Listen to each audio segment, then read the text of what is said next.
வணக்கம். இன்றைக்கி நம்ம இந்த வீடியோவில் பார்க்க போகிறது ஸ்கேனர் இல்லாமல் எப்படி உங்கள் டாக்குமெண்ட்ஸ், உங்கள் மார்க் ஷீட் எல்லாமே ஸ்கேன் பண்ணுறது அப்படின்னு தான். இப்போது நீங்கள் கடைக்கு போகாமல் உங்கள் வீட்டில் இருந்தே உங்கள் ஆண்ட்ராய்டு ஃபோன் மூலயமா உங்களோட எல்லா டாக்குமெண்ட்டுமே ஸ்கேன் பண்ணி வச்சுக்கலாம். இப்போ அதுக்கு கீழே டிஸ்கிரிப்ஷனில் உள்ள ஆப்பை டவுன்லோட் பண்ணி இன்ஸ்டால் பண்ணிக்கோங்க. ஆப்போட நேம் camscanner. இப்போ நான் அந்த ஆப்புக்குள்ளே போகிறேன்.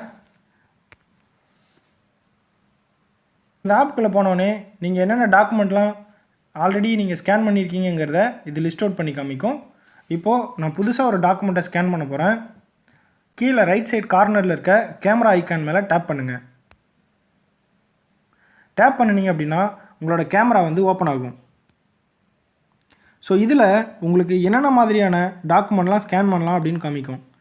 லெஃப்ட் சைடு பார்த்தீங்கன்னா க்ரீட்டிங் கார்டு, பக்கத்தில் பிபிடி, அதுக்கப்புறம் டாக்ஸ், அதுக்கப்புறம் ஐடி கார்டு, அதுக்கப்புறம் கியூஆர் கோட். ஸோ நீங்கள் இதில் உங்களோட க்ரீட்டிங்ஸ் கார்டையும் ஸ்கேன் பண்ணலாம். அப்புறம் பவர் பாயிண்ட் ப்ரெசன்டேஷன் ஏதாவது இருந்ததுன்னா அதையும் நீங்கள் ஸ்கேன் பண்ணலாம். இல்லை நார்மல் டாக்குமெண்ட்டை பவர் பாயிண்ட் ப்ரெசன்டேஷனாக மாற்றிக்கணுனாலும் மாற்றிக்கலாம்.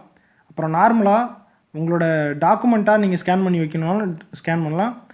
ஐடி கார்டாக ஸ்கேன் பண்ணணும்னாலும் ஸ்கேன் பண்ணலாம். இப்போ ஐடி கார்டோட 2 பக்கம் இருக்குன்னா அந்த 2 பக்கத்தையும் நீங்கள் ஒரே இதில் ஸ்கேன் பண்ணலாம்.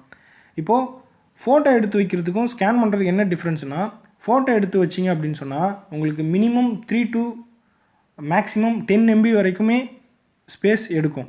ஆனால் ஸ்கேன் பண்ணி வச்சிட்டிங்க அப்படின்னா ரொம்ப மினிமமான ஸ்பேஸ் தான் எடுக்கும்.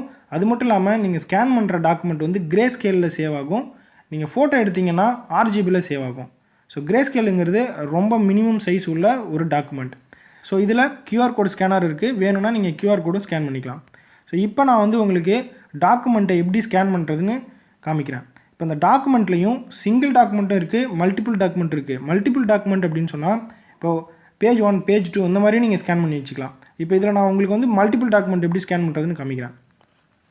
இப்போது அந்த கேமரா ஐக்கான் பக்கத்தில் இருக்க அந்த ஃபஸ்ட் ஆப்ஷன் இருக்குது இல்லைங்களா, அதை கிளிக் பண்ணிக்கோங்க. ஃபஸ்ட்டு இதை டேப் பண்ணிக்கிறேன். டேப் பண்ணிவிட்டு இப்போ நான் ஒரு டாக்குமெண்ட்டை ஸ்கேன் பண்ணுறேன். ஸ்கேன் பண்ணுறதுனா ஒன்றுமே இல்லை, ஜஸ்ட் ஃபோட்டோ எடுக்கணும். இப்போ பாருங்கள், நான் ஃபோட்டோ எடுக்கிறேன். இப்போ இந்த ஃபோட்டோ இங்கே வந்துருச்சிங்களா, ஒன்றுன்னு சொல்லிட்டு இங்கே பக்கத்தில் இருக்க டிக் மார்க்கை கிளிக் பண்ணுங்கள். டிக் மார்க்கை கிளிக் பண்ணினீங்க அப்படின்னா இது போய்ட்டு பேஜ் நம்பர் 1ன்னு சேவ் ஆயிரும். இப்போ நீங்கள் இதை ஓப்பன் பண்ணி பார்த்தீங்கன்னா நான் ஃபோட்டோ எடுக்கும்போது பக்கத்தில் இருந்த ஸ்பேஸ்லாம் இருந்தது தெரியுங்களா, அந்த ஸ்பேஸ்லாம் இல்லாமல் கரெக்டாக அந்த டாக்குமெண்ட் மட்டும் க்ராப் ஆகி ஒரு பேஜாக சேவ் ஆயிரும். இதுதான் இந்த ஸ்கேனரோட அட்வான்டேஜ். இப்போ நான் பேக் வந்துட்டு திரும்ப கேமரா பட்டனை கிளிக் பண்ணிவிட்டு திரும்ப இன்னொரு பேஜை நான் எடுக்கிறேன்.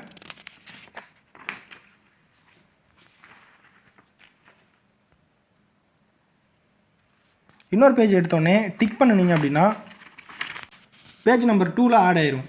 ஸோ இந்த மாதிரி உங்களோட டாக்குமெண்ட் எல்லாமே நீங்கள் பேஜ் 1, பேஜ் 2 போட்டு நீங்கள் சேவ் பண்ணி ஸ்கேன் பண்ணி வச்சுக்கலாம். ஸோ இது மட்டும் இல்லாமல் இந்த ஆப் உங்களுக்கு க்ளவுட் ஸ்டோரேஜும் கொடுக்குறாங்க. வேணும்னா நீங்கள் க்ளவுடில் ஸ்டோர் பண்ணி வச்சுக்கலாம்.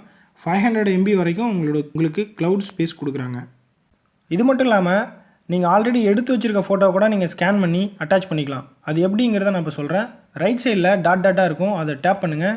அதில் இம்போர்ட் ஃப்ரம் கேலரி அப்படின்னு சொல்லியிருக்கோம். இப்போ அதை கிளிக் பண்ணிங்கன்னா ஆல்ரெடி உங்கள் கேலரியில் இருக்க ஃபோட்டோவுமே நீங்கள் இந்த ஆப்பில் இம்போர்ட் பண்ணிக்கலாம்.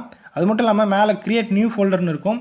அது எதுக்கு அப்படின்னு சொன்னால் நீங்கள் ஃபோல்டர் பண்ணி உங்களோட டாக்குமெண்ட்டை ஸ்கேன் பண்ணி அதில் போட்டு வச்சுக்கலாம். இருக்கிற நீங்கள் நிறைய டாக்குமெண்ட்டை வந்து ஸ்கேன் பண்ணி வச்சுருக்கீங்க அப்படின்னா அதை வந்து ஷார்ட் பண்ணி பார்த்துக்கிட்டு தான் ஷார்ட் பை ஆப்ஷன்.